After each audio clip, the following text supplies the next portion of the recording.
This is Vivek speaking and welcome to my YouTube channel A5M1 classes. और मैंने कल आपको जानकारी दिया था, इससे पहले की जो वीडियो में मैंने आपको जानकारी दिया था फ्यूचर कंटिन्यूअस टेंस के बारे में। आज मैं आपको जानकारी देना चाहूँगा फ्यूचर परफेक्ट टेंस के बारे में।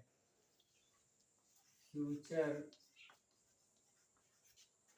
Perfect tense.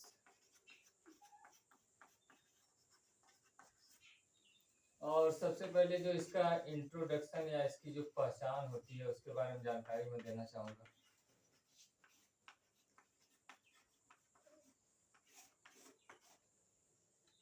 जैसे जिन हिंदी वाक्यों के अंत में चुकेगा, चुकेगी, चुकेंगे, कामा, चुका होगा, कामा, चुकी होगी, कामा, चुके होंगे, कामा, ये उसके बाद मान लीजिए होगा चुका होगा, चुकी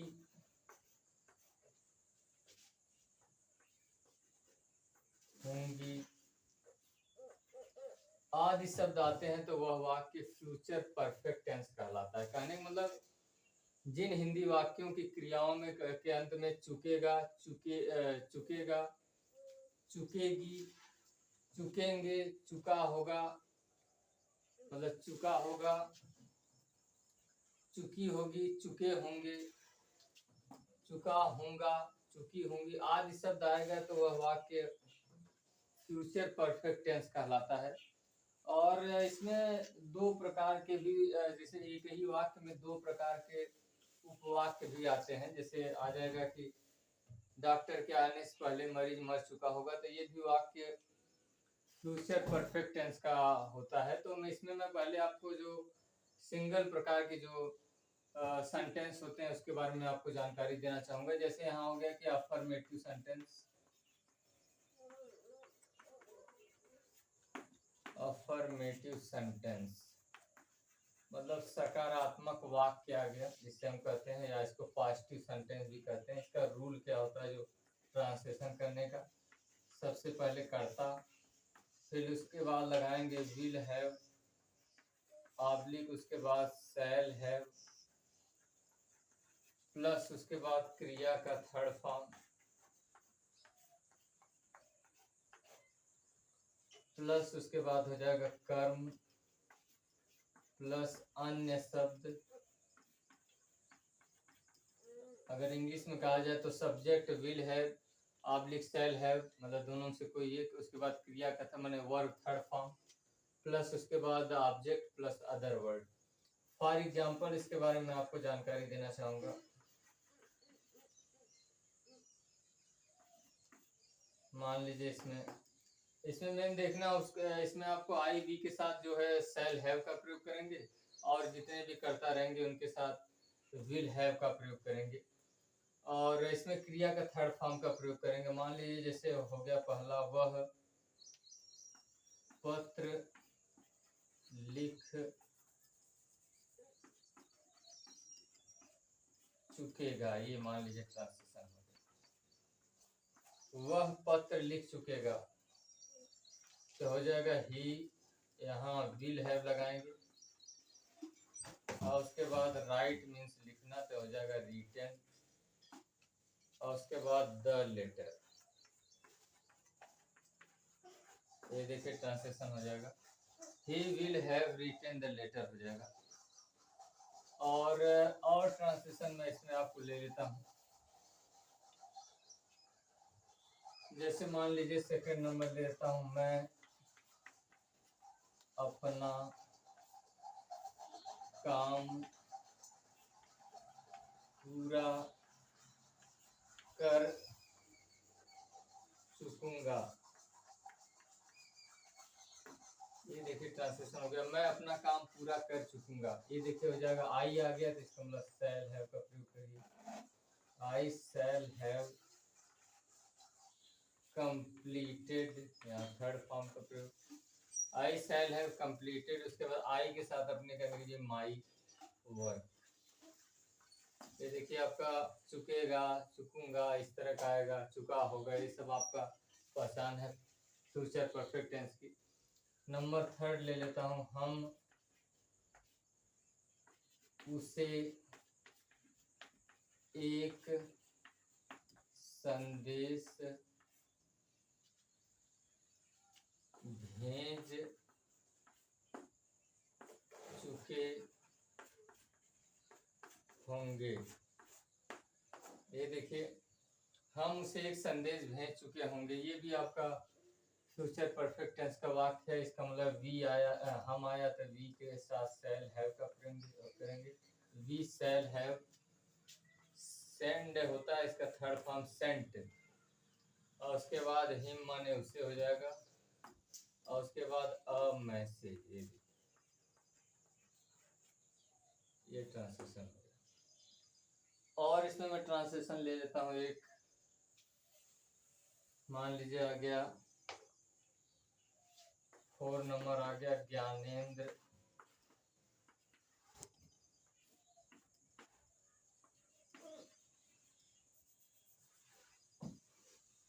ज्ञानेंद्र फूल तोड़ चुका होगा।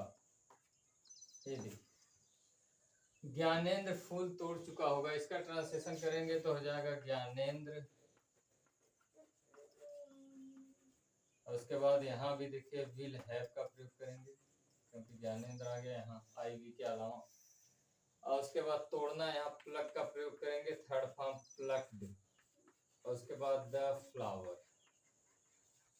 ये देखिए ट्रांसलेशन हो, Gyanendra will have plucked the flower.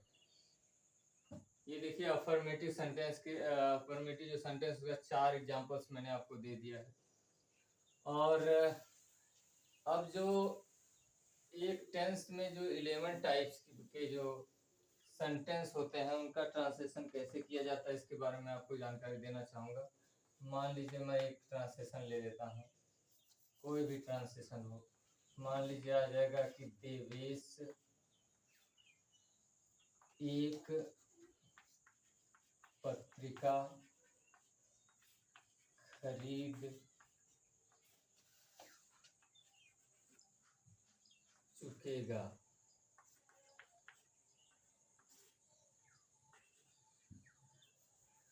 Devesh एक पत्रिका खरीद चुकेगा। अब इसका मतलब देवेश से अफर्मेटिव सेंटेंस है, पॉजिटिव सेंटेंस, देवेश विल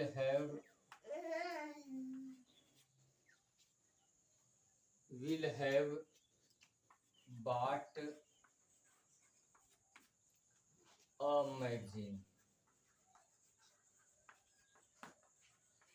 ये ट्रांसलेशन हो जाएगा, Devesh will have bought a magazine। इसका अब निगेटिव सेंटेंस जो नकारात्मक वाक्य होता है, इसमें मैं ट्रांसलेशन लिख रहा हूँ, देवेश एक पत्रिका नहीं खरीद चुकेगा। ये ट्रांसलेशन नहीं वाला आ गया।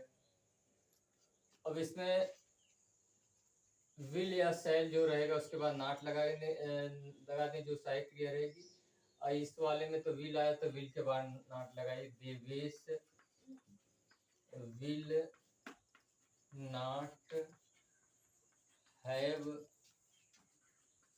bought a magazine। Devesh will not have bought a magazine। अब इसी का कभी नहीं वाला आ जाएगा निगेटिव में, जैसे मान लीजिए आ जाएगा कि देवेश कभी नहीं एक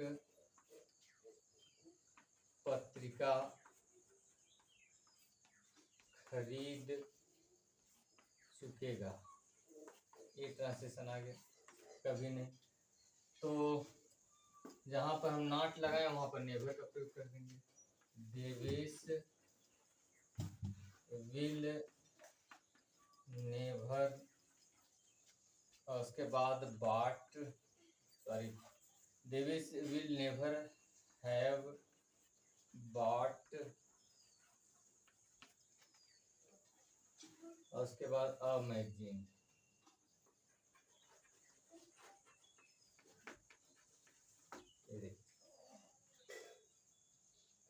और मैं आ जाता हूँ 4 नंबर, जो इसमें ट्रांसलेशन आ जाएगा इंट्रोगेटिव सेंटेंस, जिसे प्रश्नवाचक वाक्य बोलते हैं। नंबर 1 इसमें आता है, जब क्या वाक्य शुरू में आता है तो उसका ट्रांसलेशन कैसे करते हैं। क्या देवेश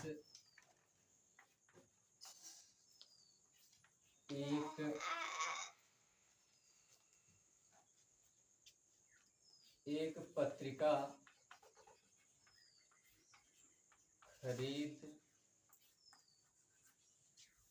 चुकेगा। मान लीजिए एक ट्रांसलेशन आ गया, क्या देवेश एक पत्रिका खरीद चुकेगा। तो यहाँ हो जाएगा, सबसे पहले जो उसकी सहायक क्रिया रहती है उसको लिखते हैं। उससे विल हैव है, लेकिन यहाँ एक ही सहायक क्रिया निकालेंगे, विल देवेश हैव, और उसके बाद बाट अ मैगजीन। ये देखिए ट्रांसलेशन हो जाएगा, will Devesh have bought a magazine हो जाएगा। और इसी का जो इंट्रोगेटिव एंड नेगेटिव सेंटेंस आता है उसके बारे में आपको जानकारी देना चाहूंगा। 5 नंबर, क्या देवेश एक पत्रिका नहीं खरीद चुकेगा।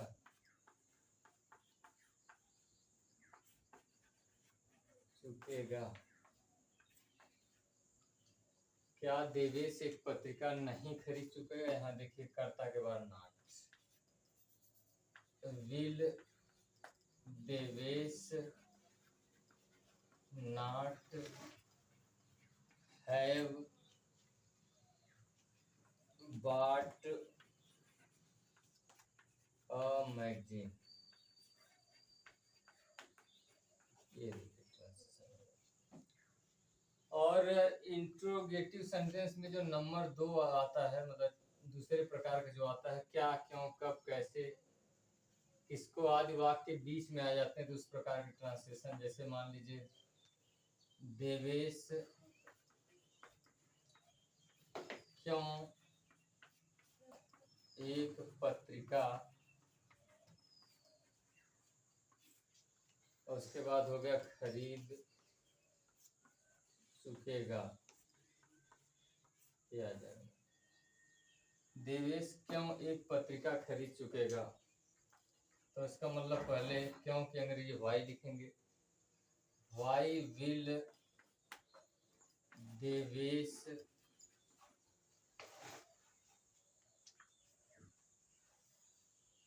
Devesh have bought a magazine.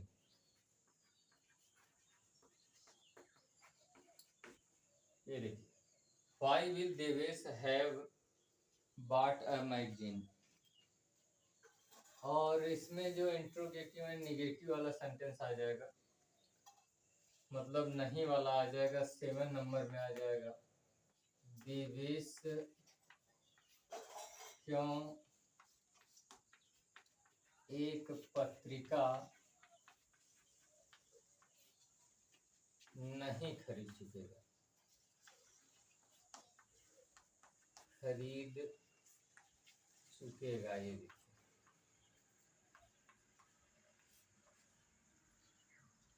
Devesh क्यों एक पत्रिका नहीं खरीद चुकेगा। इसमें भी कर्ता के बाद नॉट का प्रयोग कर देंगे, और तो सेम ट्रांसलेशन जैसे है उसी तरह, वाई, उसके बाद विल देवेश नॉट हैव, उसके बाद bought a magazine. Why will Devesh not have, उसके बाद बाट अ मैगजीन हो जाएगा। और 8 नंबर में मैं आ जाता हूँ, जो प्रश्नवाचक शब्द आते हैं, कौन सा, कौन सी, कितना, कितनी, किसका, किसकी आता है तो उसके साथ उसकी संज्ञा भी लिखते हैं। मान लीजिए कोई भी ट्रांसलेशन आ जाएगा, आप बना सकते हैं देवेश कौन सी पत्रिका खरीद चुकेगा, ये ट्रांसलेशन। मान लीजिए कौन सी, कुछ भी आप लगा सकते हैं, कौन सी, कितना, कितने, किसका, किसकी, जो भी ट्रांसलेशन होगा उसमें लगाइए, उसका ट्रांसलेशन करिए। विच, यहाँ देखिए कौन सी का अंग्रेजी, विच मैगजीन। उसके बाद विल देवेश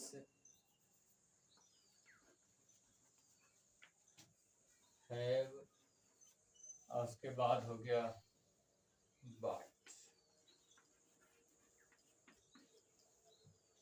ट्रांसलेशन हो गया विच magazine will Devesh have bought. और इसी का इंट्रोगेटिव एंड नेगेटिव कहने का मतलब इसी वाक्य में अगर नहीं आ जाएगा तो इसका ट्रांसलेशन क्या करेंगे। 9 नंबर, देवेश कौन सी पत्रिका नहीं खरीद चुकेगा। ये देवेश कौन सी पत्रिका नहीं खरीद चुकेगा तो विच मैगजीन विल, उसके बाद देवेश नॉट हैव, उसके बाद हो जाएगा बाट।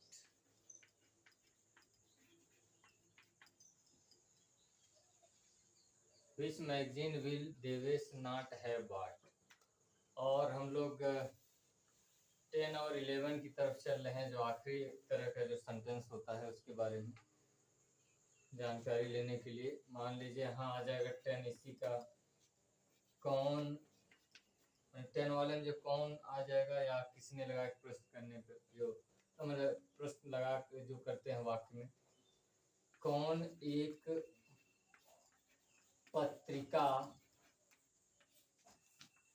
खरीद चुकेगा। ये देखिए कौन एक पत्रिका खरीद चुकेगा,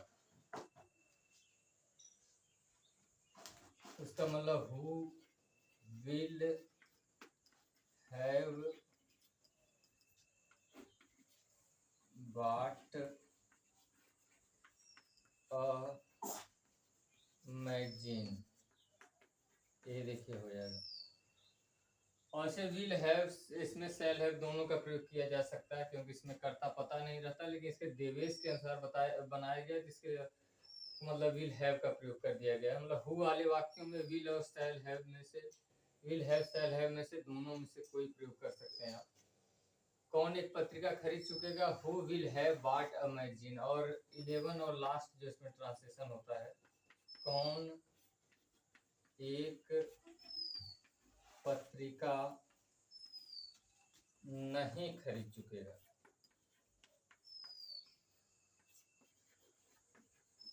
ये कौन एक पत्रिका नहीं खरीद चुकेगा, तो इसका मतलब इसका ट्रांसलेशन हो जाएगा who will not have bought a magazine. ये देखिए who will not have bought a magazine. और मुझे आशा है कि आपको फ्यूचर परफेक्ट टेंस के बारे में आपको जानकारी मिली होगी। और ये मैंने पार्ट 1 में आपको सिंगल प्रकार के जो सेंटेंस थे उसके बारे में मैंने आपको जानकारी दिया। पार्ट 2 में मैं आपको जो एक ही वाक्य में 2 प्रकार के जो उपवाक्य आते हैं, जो क्लॉज आते हैं, उसका ट्रांसलेशन कैसे किया जाता है उसके बारे में मैं जानकारी दूंगा। and thanks for watching.